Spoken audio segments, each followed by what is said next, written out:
ময়লার ভাগাড়ে পরিণত হয়েছে দিনাজপুর শহরের বিভিন্ন এলাকা। কোনো কোনো এলাকায় পুরো রাস্তায় ডাস্টবিন হয়ে উঠেছে। তীব্র দুর্গন্ধ, দূষিত পরিবেশ ও চলাচলে বিপত্তিতে অতিষ্ঠ সেসব এলাকার মানুষ। তাদের অভিযোগ, পৌরসভার দায়িত্ব যেখানে শহর পরিচ্ছন্ন রাখা, সেখানে প্রতিষ্ঠানটির কর্মীরাই উল্টো বর্জ্য ফেলে যাচ্ছে সড়কে। খালিদ আরাফাতের তথ্য ছবিতে প্রতিবেদন। দিনাজপুর পৌরসভার ৯ নম্বর ওয়ার্ডের নিউ টাউন বা উপশহর ৭ নম্বর এলাকার চিত্র এটি। দেখে বোঝার উপায় নেই এটি একটি সড়ক, যে কেউ মনে করতে পারে এটি বর্জ্যের কোনো ডাম্পিং ইয়ার্ড। সড়কটিতে বর্জ্য ফেলার জন্য নির্দিষ্ট একটি ঘর থাকলেও পুরো সড়ক জুড়েই বর্জ্য ফেলে রেখেছেন স্থানীয়রা। এমনকি পৌরসভার পরিচ্ছন্নতা কর্মীরাও বিভিন্ন জায়গার বর্জ্য এখানে ফেলে যান। এতে দূষিত হয়ে উঠেছে আশেপাশের পরিবেশ।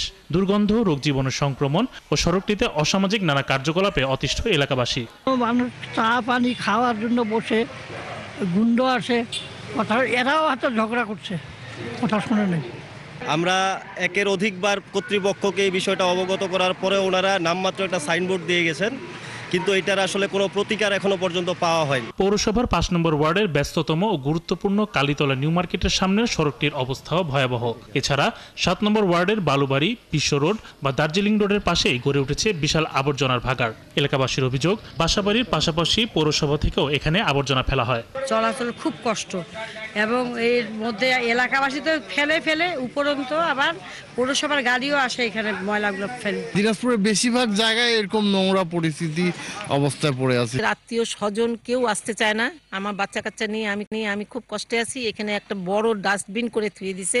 দিনাজপুরের প্রতিটি ওয়ার্ডে বিভিন্ন সড়ক আবর্জনায় ভরে আছে দীর্ঘদিন। বিগত সরকারের সময় মেয়র জানিয়েছিলেন, সংসদ সদস্যের সাথে দ্বন্দ্বের কারণে সমস্যার সমাধান করা যায়নি। আর এখন পৌরসভার প্রশাসক হিসেবে দায়িত্ব পালন করছেন অতিরিক্ত জেলা প্রশাসক মোহাম্মদ নূরে আলম। তার কাছ থেকেও সমাধানের কোনো বক্তব্য পাওয়া যায়নি।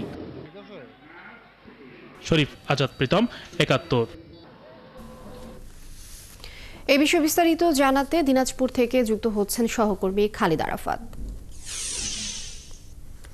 খালিদ, কোন কোন এলাকায় বেশি দুর্ভোগে মানুষ? এই সমস্যার সমাধানে কি বলছে সংশ্লিষ্ট কর্তৃপক্ষ?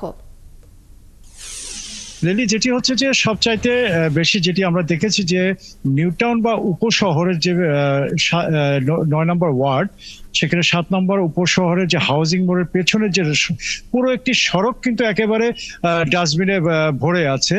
এছাড়া কিন্তু পাহাড়পুর, নিউ মার্কেটের সামনে, এবং আমি এখন যেটি দাঁড়িয়ে রয়েছি যে দার্জিলিং রোডে, যেটি বালুবাড়ি ৭ নম্বর ওয়ার্ডের মধ্যে, এই দার্জিলিং রোডে আমি যদি দেখাই যে কুয়াশার জন্য কতটুকু দেখাতে পারছি আমি জানি না, যে পুরো এটি যেন একটি ময়লার ভাগাড়। অনেক দূর পর্যন্ত কিন্তু এটা ময়লার ভাগাড়, এবং এখানে কিন্তু আবাসিক এলাকা, হাইওয়ের পাশে হলেও কিন্তু আবাসিক এলাকা, এবং প্রচুর মানুষের চলাচল এদিক দিয়ে। একটু পরে কিন্তু প্রচুর ভিড়, এই রাস্তায় অনেক যানবাহন, মানুষ চলাচল, এবং এখানে কিন্তু একদিকে আমরা দালান বাড়ি, আরেকদিকে কিন্তু আমরা দেখছি যে এদিকেও কিন্তু মানুষের বসবাস রয়েছে। একেবারে ময়লার আবর্জনার পাশ দিয়ে রাস্তা, এখানেও মানুষের বসবাস রয়েছে। তো এই অবস্থা, এটি কিন্তু আসলে কোনো ডাস্টবিনের একটি নির্দিষ্ট এলাকা নয়, কিন্তু তারপরেও এখানে কিন্তু যে একেবারে ময়লা আবর্জনা ভরপুর, এবং এখানে প্রচুর এখানকার যারা এখানে দোকানপাট করেন, বসবাস করেন, তাদের অভিযোগ যে এখানে প্রচন্ড দুর্গন্ধ এবং রোগ জীবাণুর যে একটা ভয় থাকে।